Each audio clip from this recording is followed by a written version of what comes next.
Alors jusque-là, la voiture électrique, c'était Byzance, c'était le Graal. Et puis on commence à découvrir l'autre face de la voiture électrique. Et Pascal, vous nous en montrez une des faces, le lithium. Oui, je voudrais vous emmener ce soir dans les arrière-cuisines de la voiture électrique, parce que vous avez raison, on l'a présentée comme extrêmement vertueuse, la voiture verte, au fond, la voiture parfaite, sans aucune externalité négative, sauf que il y a en effet d'abord le lithium que vous évoquez, et puis le cobalt. Le lithium, on voit à peu près ce que c'est. Alors on parle beaucoup du lithium. Le lithium, c'est un métal léger dont la propriété, quelle est sa propriété? Pourquoi est-ce qu'on utilise du lithium? Parce qu'il a la propriété de conserver l'énergie. Il garde l'énergie, et donc c'est pour ça qu'on en a besoin dans les batteries. Et la chasse aux terres rares est engagée. Pour le moment, elles viennent essentiellement d'Australie, de Chine et du Chili. Donc c'est un peu l'or blanc que tout le monde recherche aujourd'hui, cet or un peu alcalin que les Américains voudraient aller chercher, notamment dans le désert du Nevada. Et il faut ouvrir des mines. Ils veulent faire ouvrir des mines. Alors Biden a donné des priorités, tout ça, ça répond à des priorités politiques. Il faudrait qu'en 2030, 50% des voitures vendues aux États-Unis, des voitures neuves, soient des voitures électriques. Pour ça, évidemment, il faut du lithium, il faut du cobalt. Et la demande, elle explose. L'Agence internationale d'énergie nous dit même qu'elle va être multipliée par 40. Vous vous rendez compte?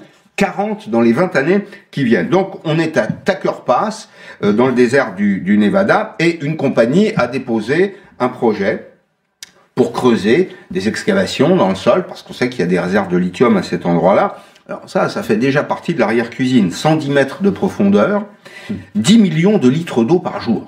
10 millions de litres d'eau par jour, 41 000 litres de gasoil jour. Parce que pas très écolo non plus. Le lithium, il sort pas tout seul, faut aller le chercher. Donc, il y a de la mécanique derrière tout ça, et donc Biden a donné son feu vert. Il y a une deuxième image que je voudrais vous montrer qui me paraît encore plus terrible. Là, on n'est plus aux États-Unis, on est en Afrique. On est au Congo, on est dans la région des Grands Lacs. On quitte le lithium pour aller vers le cobalt. Le cobalt, on en a besoin aussi pour les batteries. Parce que, oui, on en a besoin. Il y a du cobalt et du lithium partout dans votre téléphone portable. Il y en a.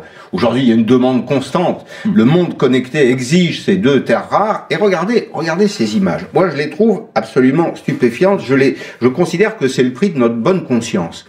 Là, on cherche du cobalt. Alors, on le cherche dans des conditions qui sont évidemment pas conformes aux droits humains, pas conformes au code du travail. Bon, ça va sans dire. Pas conformes non plus aux règles de base de l'hygiène. Vous avez des enfants. Denis Père, entrepreneur, qui était candidat malheureux à la primaire LR, me disait, moi j'ai des concurrents chinois qui ont des puits, là, des mines ici, au Congo, qui font travailler des gosses de 10 ans pour 50 centimes d'euros par jour. 50 centimes d'euros par jour. La matière première est ensuite transférée en Chine, dans des usines où il n'y a aucun droit syndical. Elle est utilisée dans des conditions qui sont complètement contraires aux intérêts de l'environnement. Et ça va se poursuivre. Pourquoi ça va se poursuivre? Parce que au Congo, l'investissement pour ouvrir des mines de cobalt, il est 3 fois inférieur à ce qu'il serait aux États-Unis. Donc je dis aujourd'hui que l'exploitation de terres rares, au fond, c'est un véritable scandale humain, écologique, économique. C'est le prix de notre bonne conscience verte. Loin du cœur, loin des yeux, loin des préoccupations, d'une certaine façon. On a tous l'impression, en achetant une voiture électrique, qu'on fait un geste pour l'environnement. Moi, je ne pense pas qu'on fasse un geste pour l'humanité. Vive le pétrole! Exactement.